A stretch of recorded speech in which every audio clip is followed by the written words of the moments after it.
और देश में कोरोना के नए वेरिएंट ओमिक्रॉन से निपटने के लिए सीधी लड़ाई का वक्त अब आ गया है। आपको बता दें कि देश भर में कुल आंकड़ा 260 के पार जा चुका है और तमिलनाडु के नए केस के बाद आंकड़ों में खतरनाक उछाल आ चुका है।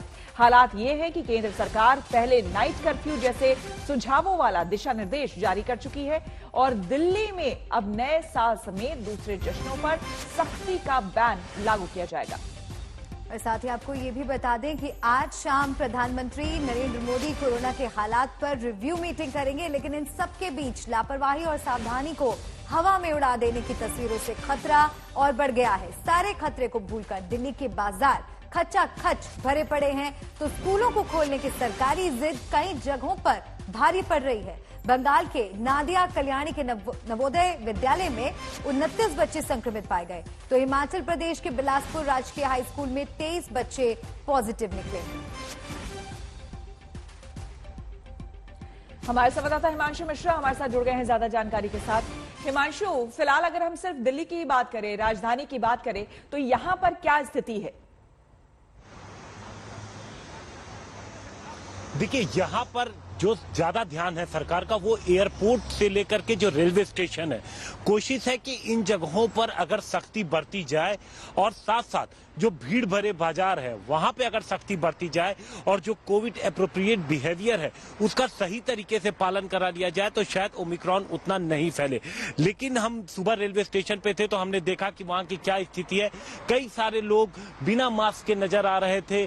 अब देखिए, यहाँ पर मैं इस वक्त मौजूद हूँ नई दिल्ली के पास मंडी हाउस पे। आपको कई सारे लोग देखिए, एक ये जो बिहेवियर है बहुत कोशिश की जा रही है। देखिए, जो दुकान पे बैठे हैं या जो सामान खरीद रहे हैं, मास्क लगाया है तो सही तरीके से नहीं लगाया। आप देखिए सामने खड़े तो बहुत सारे लोग इस तरीके से आपको बाजारों में एक दुकान दिखा रहे हैं, लेकिन कल से ही हमने देख लिया है व्हाट्सएप पे एक वीडियो वायरल हो रहा है और वो दिल्ली के लाजपत नगर का दिखाया जा रहा है, जहां पर इतनी भीड़ है कि कदम रखने की जगह नहीं है। इंप्लीमेंट कैसे कराएगी सरकार, ये सबसे बड़ी चुनौती है। देखिए, डीडीएमए ने साफ तौर पर जो तमाम डिस्ट्रिक्ट के डीसीपीज हैं दिल्ली के, उनको एक लेटर भेजा है। जो नई गाइडलाइन जारी करी गई है उसमें बोला गया है कि आप जो तमाम आपके इलाके हैं उसमें कोविड एप्रोप्रिएट बिहेवियर हो। नंबर 1 ये सुनिश्चित करिए, दफ्तर है या कोई भी अगर दुकान है तो उसके बाहर लिखा रहे कि विदाउट मास्क नो एंट्री, ये लिखा होना चाहिए और बिना मास्क के कोई भी शख्स अंदर नहीं जाना चाहिए और अगर कोई घूमता हुआ नजर आए तो उसका चालान कटना चाहिए। ये सारी चीजें साफ तौर पर दी गई हैं। और दूसरा, जो भीड़ वाले बाजार हैं, चाहे जैसे जनपथ है या फिर सरोजनी नगर है, सदर बाजार है, इन जगहों पर भी कोशिश की जा रही है कि किसी तरीके से भीड़ को कम किया जाए। लेकिन जमीनी स्तर पर देखने में आ रहा है कि अभी एक तो लोगों की तरफ से लापरवाही नजर आ रही है, दूसरा सरकार की तरफ से भी वो सख्ती अभी सड़क पर दिख नहीं रही है जो जरूरी है। लोगों से जो बिहेवियर कुछ समय पहले देखने को मिला था वो एक बार फिर से वो स्ट्रिक्टनेस सरकार की तरफ से आए और लोग डिसिप्लिन हो और कोविड के खतरे को समझते हुए जो तमाम नियम है उसका पालन कर सके। देश में ओमिक्रॉन के मामले 260 पार पहुंच गए हैं। ओमिक्रॉन की तेज रफ्तार ने सरकारों के माथे पर चिंता की लकीर डाल दी है। हालात संभालने के मकसद से पीएम मोदी आज समीक्षा बैठक करेंगे। 2 दिसंबर को देश में कोरोना के ओमिक्रॉन वेरिएंट का पहला केस पकड़ में आया। 22 दिसंबर ओमिक्रॉन मरीजों की संख्या 238 तक पहुंच गई। संख्या भले ही अभी कम हो, लेकिन रफ्तार बता रही है कि आने वाले दिनों में हालात बेकाबू हो सकते हैं। एक दिन पहले ही केंद्र सरकार के स्वास्थ्य विभाग ने इस बात पर मुहर लगा दी है कि ओमिक्रॉन वेरिएंट डेल्टा से 3 गुना ज्यादा संक्रामक है, लिहाजा आने वाले वक्त की तैयारियां दुरुस्त करने का सही वक्त यही है। पीएम मोदी आज कोरोना के हालात पर उच्च स्तरीय बैठक करेंगे। बैठक में ओमिक्रॉन वेरिएंट के खतरे को लेकर प्रमुखता से बात होगी। वहीं दिल्ली के सीएम केजरीवाल भी संभावित तीसरी लहर की तैयारियों पर बैठक करेंगे। यूरोप, अमेरिका और दक्षिण अफ्रीका की तरह माना यही जा रहा है कि भारत में भी ओमिक्रॉन वेरिएंट कोरोना की तीसरी लहर की वजह बनेगा। आईआईटी कानपुर और आईआईटी हैदराबाद की जॉइंट स्टडी में कहा गया है कि फरवरी में देश में तीसरी लहर आ सकती है। स्टडी के मुताबिक तीसरी लहर के दौरान फरवरी के अंत तक देश में 1,50,000 से 1,80,000 रोजाना केस सामने आ सकते हैं। हालांकि ओमिक्रॉन से आने वाली तीसरी लहर इतनी घातक नहीं होगी जितनी डेल्टा वेरिएंट से आई दूसरी लहर थी। अनुमान ये भी लगाया जा रहा है कि तीसरी लहर के पीक पर पहुंचने के बाद डेली केसेस तेजी से नीचे आने शुरू हो जाएंगे। You have totally lost any vaccine protection, and the natural immunity due to prior exposure to Delta is eroding very quickly. We foresee a peak of something like 1.5 to 1.8 lakh cases per day happening somewhere towards the end of February. WHO से लेकर दुनिया भर के doctor और expert Omicron variant को समझने और परखने में जुटे हैं। किसी भी ठोस निष्कर्ष तक पहुंचने में अभी वक्त लगेगा। ये ट्रेंड जरूर दिख रहा है कि वैक्सीन के दोनों डोज लेने वाले लोगों को ओमिक्रॉन से जान का खतरा बहुत कम होगा। तो ओमिक्रॉन जो वेरिएंट है आपका कुछ नहीं बिगाड़ पाएगा, आप स्वस्थ रहेंगे, आपको कॉम्प्लिकेशन नहीं होगी, आपको आईसीयू में जाना नहीं पड़ेगा, आपका ऑक्सीजन लेवल ड्रॉप नहीं होगा। ये बहुत महत्वपूर्ण है कि यदि आपने दोनों डोज लिए हैं तो ये लाइफ सेविंग है, ये प्रोटेक्टिव है, ये सुरक्षा कवच है। सो सबसे महत्वपूर्ण है वैक्सीन, और उसके साथ साथ वैक्सीन के साथ साथ आपके जो कोविड गाइडलाइंस हैं वो उसका पालन कीजिए। एक तरफ फरवरी में आने वाली तीसरी लहर की दहशत है तो दूसरी तरफ वो भीड़ भाड़ जिस पर किसी का कोई काबू नहीं दिख रहा है। दिल्ली के मशहूर लाजपत नगर मार्केट में तिल रखने की भी जगह नहीं दिखती। ऐसा हाल देश भर में है। तो सवाल उठता है कि क्रिसमस और नए साल के जश्न में क्या मंजर होगा। राज्य सरकारों ने अपने अपने तरीकों से जवाब तलाशने शुरू कर दिए हैं। कर्नाटक में नए साल के जश्न पर रोक लग गई है। दिल्ली में भी नए साल की पार्टियों पर बैन है। गोवा में पार्टियों पर लगाम लगाने का फैसला विचाराधीन है। मुंबई में पार्टियों में मेहमानों की संख्या सीमित कर दी गई है। बाकी पूरे महाराष्ट्र में एक बार फिर से स्कूल बंद करने पर विचार शुरू हो गया है। स्कूल को लेकर बंद को लेकर आपने नहीं बताया क्योंकि केसेस आप देख रहे हैं। नहीं, आपको पता है जैसे आपको पता है कि नवी मुंबई की घटना हो गई, वहाँ पे स्कूल 10-15 दिन के लिए बंद कर दिया गया। लेकिन इस तरह से कोई ज्यादा अगर खुशी होती है तो अकॉर्डिंग टू निर्णय लिए जाएंगे। लेकिन सरकारी फरमानों से ज्यादा ओमिक्रॉन पर अगर कुछ कारगर होगा तो वो है लोगों की खुद की जागरूकता। दूसरी लहर का कहर देखने वाले लोगों को अपनी याददाश्त पर जोर डालना चाहिए ताकि वो मंजर फिर से न दोहराया जाए। आज तक ब्यूरो। ओमिक्रॉन से प्रभावित राज्यों में महाराष्ट्र टॉप पर है। महाराष्ट्र में भी मुंबई में केस सबसे ज्यादा है। ऐसे में बीएमसी ने वहां वॉर रूम तैयार किया है। ये रिपोर्ट देखिए।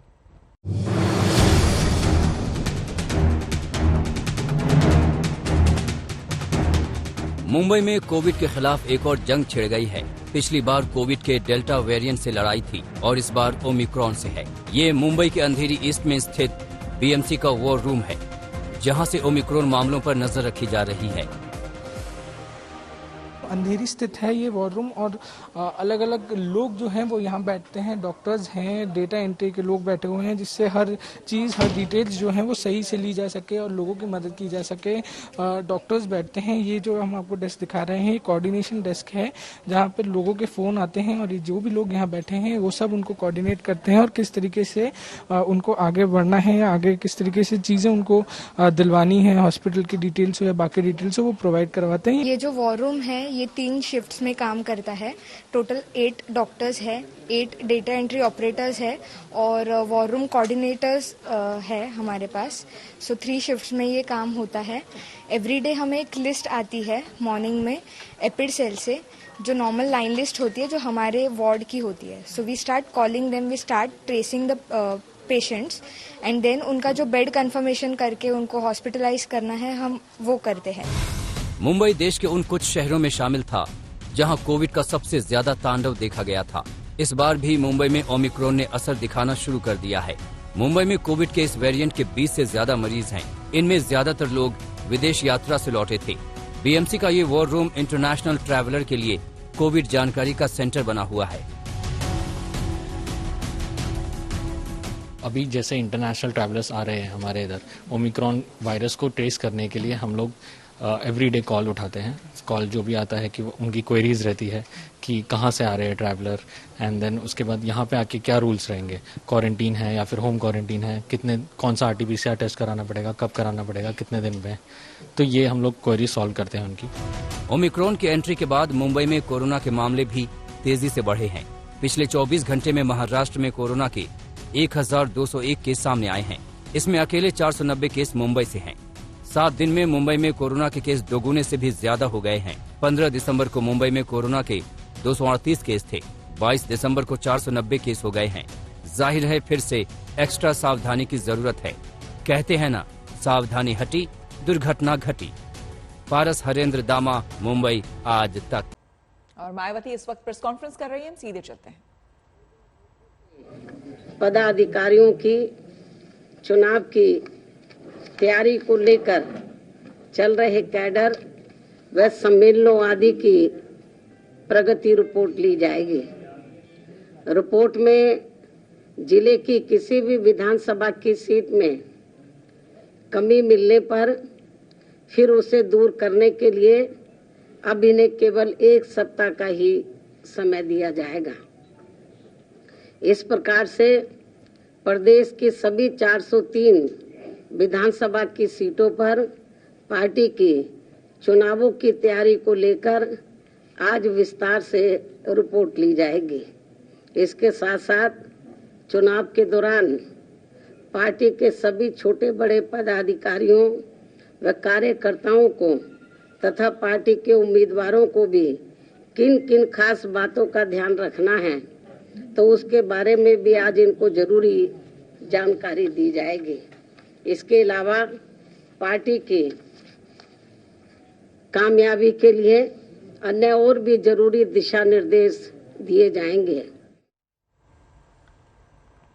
यूपी के रण में जीत के लिए बीजेपी ने पूरी ताकत झोंक दी है। पीएम मोदी इसी महीने 6ठी बार आज यूपी के दौरे पर जा रहे हैं। आज प्रधानमंत्री एक बार फिर वाराणसी में होंगे। आपको बता दें कि प्रधानमंत्री मोदी अपने चुनावी क्षेत्र को करीब 2100 करोड़ की सौगात बांटेंगे।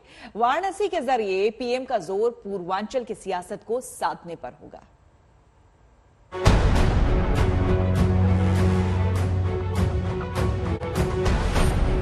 यूपी का सियासी रण सज चुका है। कानून व्यवस्था की क्या स्थिति थी, इससे आप भली भांति परिचित है। पार्टी रूपी सेनाएं तैयार हैं। सूरज डूबता था तो कट्टा लहराने वाले सड़कों पर आ थमकते। आरोपों प्रत्यारोपों के तीर चल रहे हैं।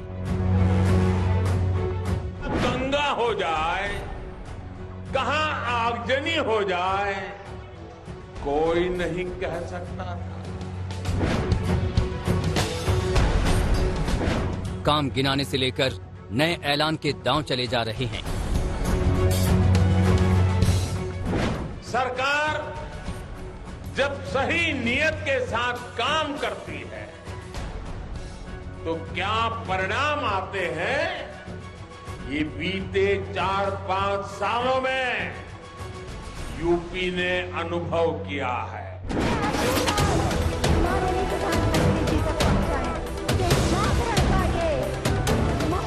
लेकिन इस सारी जंग के बीच बीजेपी के सबसे बड़े महारथी के रूप में उभरे हैं प्रधानमंत्री नरेंद्र मोदी। मोदी के चेहरे पर वोट पड़ता है, ये कोई राज की बात नहीं है। योगी सरकार के काम के साथ बीजेपी यूपी के रण में मोदी के नाम के साथ आक्रामक तरीके से उतर रही है। यकीन नहीं आता तो याद कर लीजिए कि पीएम मोदी 23 दिन के भीतर 6ठी बार, जी हां 6ठी बार यूपी के दौरे पर जा रहे हैं। और अपने चुनाव क्षेत्र वाराणसी में तो आज उनका 10 दिन के भीतर ही दूसरा दौरा है। पूर्वांचल यूपी में सत्ता की चाबी है और लखनऊ का सिंहासन पूर्वांचल के रास्ते ही हासिल होता है, ये किसी से छुपा नहीं है। पूर्वांचल की सियासी अहमियत आपको बाद में बताएंगे। पहले पीएम के आज के वाराणसी दौरे के बारे में जान लीजिए। 10 रोज पहले ही पीएम ने वाराणसी के कायाकल्प का पूरा नक्शा सामने रखा था, जब उन्होंने अपने दिल के सबसे करीब रहे काशी कॉरिडोर को देश को समर्पित किया था। उन्होंने रात को काशी की गलियां नापकर ये भी बता और जता दिया था कि भोलेनाथ की नगरी की अहमियत उनके लिए क्या है। और आज पीएम दोबारा वाराणसी को नई सौगातें देने जा रहे हैं। आज पीएम काशी को पूरे 2100 करोड़ की सौगातें देने जा रहे हैं। कुल प्रोजेक्ट की तादाद है 27। काशी को आज कई प्रोजेक्ट की सौगात मिल रही है। इनमें सबसे अहम है काशी के करखियाव बनास डेयरी संकुल, यहाँ 475 करोड़ के अमूल का प्लांट लग रहा है। इसके साथ 50 बेड के आयुष अस्पताल की योजना है। होम्योपैथिक मेडिकल कॉलेज भी खुलेगा। काशी से पीएम का दिली जुड़ाव रहा है, ये उनकी बातों में साफ तौर पर झलकता है और कामों में भी दिखता है। पूर्वांचल में कुल 167 सीटें हैं। इनमें 117 पर बीजेपी का कब्जा है। एसपी का 17, बीएसपी का 14, कांग्रेस का 2 सीटों पर कब्जा और 17 सीटों पर अन्य काबिज हैं। वोट शेयर के हिसाब से देखें तो बीजेपी को करीब 35% वोट मिले थे। इसके बाद बीएसपी को 23.40%, एसपी को 21.60% और कांग्रेस को 5.65% वोट मिले थे। जाहिर है एसपी और बीएसपी को सीटें भले ही कम मिली हों, लेकिन वोट फीसदी के हिसाब से वो बीजेपी से ज्यादा पीछे नहीं है। ऐसे में कुछ फीसदी वोटों का उलटफेर बड़ा बदलाव ला सकता है। जाहिर तौर पर इसीलिए पीएम मोदी की कोशिश है कि पूर्वांचल का बीजेपी का किला बरकरार रहे। पीएम मोदी केंद्र सरकार के काम और नए ऐलानों के साथ योगी सरकार के कामों की तारीफ करना नहीं भूल रहे और खास तौर पर राम मंदिर का जिक्र भी उनकी भाषणों में है। इनसे सबके बीच भगवान राम के जन्म स्थान पर एक भव्य राम मंदिर का मार्ग भी पूरी शांति और सहयोग से प्रशस्त हो चुका। पीएम मोदी की नजर हर विरोधी के हर सियासी दांव पर है। जैसे प्रियंका गांधी महिला वोट बैंक तैयार करने की कोशिश कर रही हैं, तो पीएम ने इस वोट बैंक को भी याद दिलाया कि योगी सरकार ने महिलाओं के लिए काफी कुछ किया है, खास तौर पर सुरक्षा दी है। उत्तर प्रदेश की महिलाओं ने, माता बहनों बेटियों ने ठान लिया है, अब वो पहले की सरकारों वाला दौर वापस नहीं आने देगी। डबल इंजन की सरकार ने यूपी की महिलाओं को जो सुरक्षा दी है, जो सम्मान दिया है, उनकी गरिमा बढ़ाई है, वो अभूतपूर्व है। यूपी पर पीएम का खास जोर है तो इसके सियासी मायने हैं। पहले दौर में ही आक्रामक तरीके से उतरकर पीएम और बीजेपी कई निशाने साधना चाहते हैं। उनके जरिए बीजेपी प्रचार में बढ़त बनाना चाहती है, नए मुद्दे जनता के सामने रखना चाहती है, ताबड़तोड़ ऐलान के जरिए सियासी फायदा हासिल करना चाहती है, ग्राउंड पर ज्यादा दमदार मौजूदगी दिखाना चाहती है, कार्यकर्ताओं में जोश जगाना चाहती है और यूपी में जीत हासिल कर 24 के आम चुनाव के लिए माहौल बनाना चाहती है। अब दोबारा आते हैं यूपी में अगले साल हो रही सबसे बड़ी चुनावी परीक्षा में पीएम मोदी की अथक मेहनत पर। इसी महीने वो छठी बार यूपी आ रहे हैं। उत्तर प्रदेश पर प्रधानमंत्री का कितना जोर है ये उनके दौरों से समझा जा सकता है। हालिया यूपी दौरे देखकर आसानी से समझा जा सकता है। दिसंबर महीने में ही आज छठी बार वो यूपी आ रहे हैं। पीएम मोदी ने 7 दिसंबर को गोरखपुर खाद कारखाने का उद्घाटन किया। 11 दिसंबर को बलरामपुर में सरयू नहर परियोजना का लोकार्पण। 13 दिसंबर को काशी विश्वनाथ कॉरिडोर का उद्घाटन। 18 दिसंबर को शाहजहांपुर में गंगा एक्सप्रेसवे का उद्घाटन और 21 दिसंबर को प्रयागराज में महिलाओं को सौगात। आज फिर से पीएम वाराणसी में होंगे तो 28 दिसंबर को कानपुर मेट्रो का उद्घाटन करेंगे। यूपी के रण में बीजेपी ने अपने 2 सबसे दमदार योद्धाओं को उतारा है। पीएम मोदी के साथ साथ गृह मंत्री अमित शाह के धुआंधार प्रचार का भी आगाज होने वाला है। शाह यूपी में चंद दिनों के भीतर कुल 7 दौरों में 21 रैलियां करेंगे। हर रैली में 7 सीटों पर फोकस रहेगा। इनमें कुल 140 सीटें कवर होंगी। अयोध्या, गोरखपुर और बरेली में उनके रोड शो होंगे। प्रचार में उतरने से पहले ही शाह ने यूपी में विरोधियों पर वार करने शुरू कर दिए हैं। ये लोग उत्तर प्रदेश का भला नहीं करते। जात पात में बांटना, दंगे कराना, तुष्टीकरण करना और वोट बैंक की राजनीति को आगे बढ़ाना। जैसे ही चुनाव आया है, अखिलेश जी को जिन्ना बहुत महान दिखने लगे हैं। मैं इतनी बड़ी भीड़ में बहुत सारे माइनॉरिटी के भाई बहन बैठे हैं, कोई आदमी ऐसा है जिसको जिन्ना में महान व्यक्ति की नजर आती है? कोई है? अबे अखिलेश जी को लगता है भाई, क्योंकि चुनावी मौसम आया है। जाहिर तौर पर पीएम और शाह की जोड़ी यूपी पर नजर जमाए हुए है। 2024 का रण भी दूर नहीं है। यूपी उसका सेमीफाइनल हो सकता है और बीजेपी कोई चांस नहीं लेना चाहती। ब्यूरो रिपोर्ट आज तक। किसानों की नाराजगी दूर करने के लिए बीजेपी हर मुमकिन कोशिश कर रही है। किसान सम्मेलन में आज सीएम योगी ने कहा कि 2014 से पहले किसानों की हालत खराब थी, अब उसमें काफी सुधार हुआ है। 2014 के पहले इस देश के अंदर किसान आत्महत्या करने के लिए मजबूर था। बड़े पैमाने पर लाखों की संख्या में किसानों ने आत्महत्या की। लेकिन 2014 के बाद किसान हितैषी नीतियों को लागू करने के बाद आज परिणाम सबके सामने है।